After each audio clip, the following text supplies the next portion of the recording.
What's up FSM Army? Welcome back to a brand new episode. So for today guys, random clips yung makikita nyo dito. Transaction vlogs si Jared. Pero pakita ko lang sa inyo yung mga nirestock namin dito sa store. And ano yung mga binibili namin ngayon. So, buying kami ng Phantom. Shoutout kay Kuya. Ano pangalan nung bumili niya? Ay, nagbenta sa atin ito. Paul. Kay Boss Paul, kung nanonood ka man. Sobrang Nanonood siya, steal. par. Sobrang steal nung pasa niya sa amin nito. Updated siya sa Japan. Kasi baka i-perso ko to pero hindi pa ako sure. Kasi size na. By the way, kasama natin yung mga tropahan. And si RC, ano ba pa ang page mo? 7657 and si Mika and Ano pa rin saan taon mo si na namin Luis. tinatanong yun? Ano ulit mo? Hindi ko nakakalimutan. Yung ano kasi, yung pagkakasunod-sunod yung ano. Code. So yan. Ba't hindi mo na lang kasi ginawa Buying din kami nito guys, okay? We're buying. Natawahan ko ni Rating Manila, Bor. Balik mo yan. Tapos, ito. Best-selling, sobrang best-selling na Travis Scott. Kahapon, nakabenta Olive. tayo. Walk-in lang. Simula nung nirelease to, ito yung ano natin, best-selling Travis Scott. Okay. Pero buying din kami ng Golf. May mga parating kami. Pero syempre, kailangan nating mag-stock ng mga local pairs. Tapos, Vomero. Etong Vomero na to. First time nyo to makikita dito sa Foot Soldier. Sinushoot namin to October 9. What color? What color? For the ladies. Para sa mga baby cakes. Barbie. Ayan, Barbie. Barbie. So yan, tapos eto Gucci. Ano to eh? Hindi, kinonsign lang to sa akin ng VIP client ko. Gucci na shoes. Hindi ko maalala yung tawag. I'm not sure. So yun guys, walang masyadong bagong dumating ngayon lang. Tapos yun, meron tayong Jordan Manila dun, bagong dating. Jordan 4 Eminem, tsaka Jordan 4 Undefeated. Abangan nyo kasi unboxing natin yun. So let's hop right into the vlog. Peace. So guys, today is Sunday ng FSM Army. So meron tayong dumating na new pair. Okay, gusto ko lang siyang i-quick unboxing sa inyo kasi sobrang taas ang resale value niya. I don't know why. Actually, mas mataas na siya sa Travis Olive. So, Sunday ngayon, day off ni Jared, day off ni Luis. Ang nandito lang ako, si Liberty and si Ronald. Although lumabas si Ronald. So, pakita ko siya sa inyo guys. Okay, very quick unboxing. So, ito siya. The Travis Jordan 1 Low Golf. So, medyo kakulay niya yung Travis. Olive. Pakita ko siya sa inyo.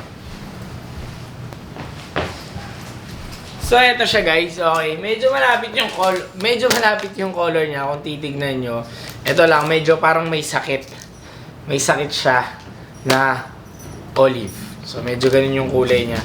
Personally, shape-wise, ang layo ng shape niya sa OG Jordans or OG J1 na Travis Low. Ang layo ng shape niya, pero hindi ko alam kung bakit sobrang taas na resale value niya. Probably because of the quantity. But anyways, available na rin siya dito sa store. Message lang kayo.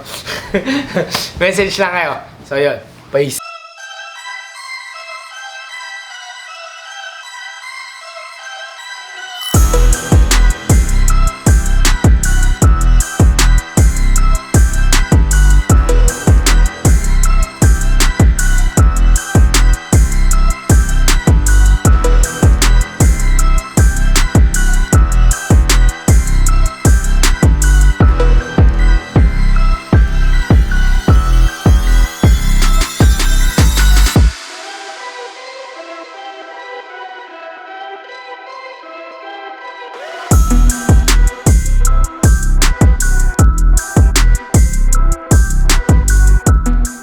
So guys, meron ulit tayong unboxing.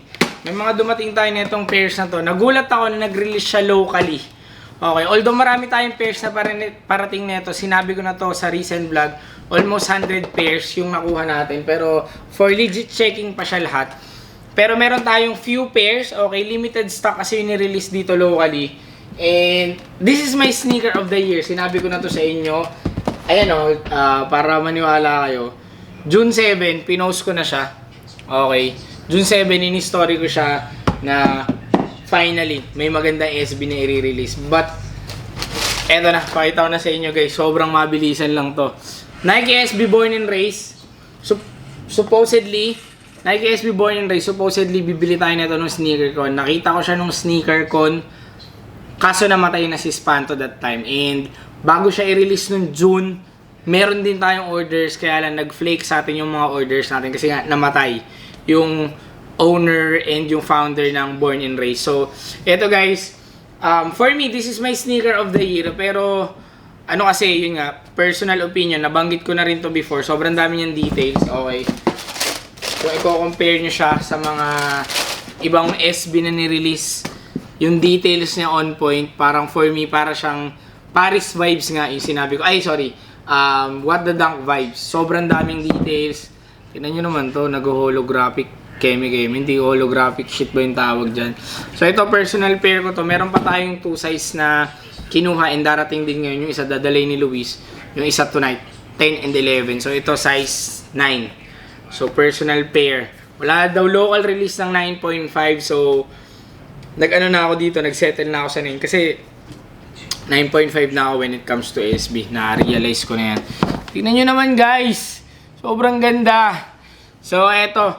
Pero kung ako tatanungin kung hindi to kasama sa sneaker of the year ko, napag-usapan na din namin to nila attorney, nila Jared, ng mga tropa dito. Jordan 4 SB. Yan, yung pine green. Jordan 4 SB yan. For sure yan. Nandun yan sa top 10. Nasa top 3 yan. Pero ako, personally, ito. Sneaker of the year ko to. So yun guys, available to dito sa store. Again, marami tayong paparating nito. Okay, almost 100 pairs. Pero right now, meron tayo dito sa store na 5 pairs, 9, 10, 11, dalawang 9, dalawang 10, isang 11. So yun guys.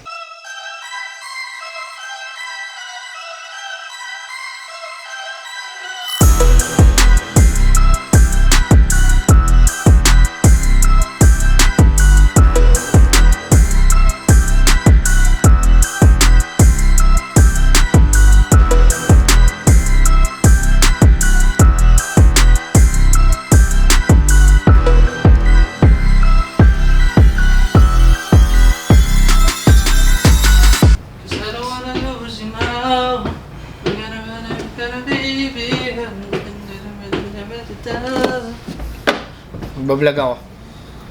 Ano to, bago? Hindi man lang inano, hindi man lang. Muna ako! Red! Ikaw, nagbablog ako. May picture lang ako saglit. Parang ma-upload ko lang sa Instagram ko. Ang last picture ko pa, opening eh. Guys, meron tayong bagong dumating. Again, buying kami nito. Buy. Gulo na itong mga to. Oh. Yung, kita lang tong, ito ah. Tapos, yan. Pwede mo i-zoom ha? Kasi gusto ko dito sa store kung ano yung binibenta namin. Kung ano yung binibenta natin, yun yung suot namin. Okay, so yan, binigyan ko siya ng fucking rabbits. Ito, fucking rabbits din to. Ano yan? Marami tayong fucking rabbits dito guys. Ang ingay mo, Jared! So guys, yun, nag-restock kami nito. Ang ingay na itong mga to.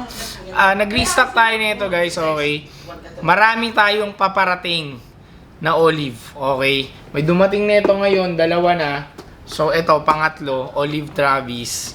Tapos yung Golf, hindi ko alam kung same vlog yon. Nung nakaraan may dumating tayo na Golf na Travis. And may dumating ulit tayo ngayong araw na Golf na Travis. Teka, pakita ko siya sa inyo guys.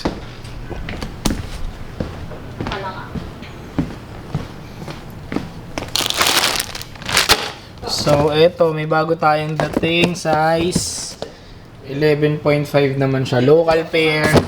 So, ayun guys. Pakita ko sa inyo kung may mga darating pa tayo. Kasi again, buying kami. Papalapit na ng papalapit yung opening natin sa Osaka. Okay. footsoldier@_footsoldier.jp. Punta kayo doon kasi magpapastil tayo doon.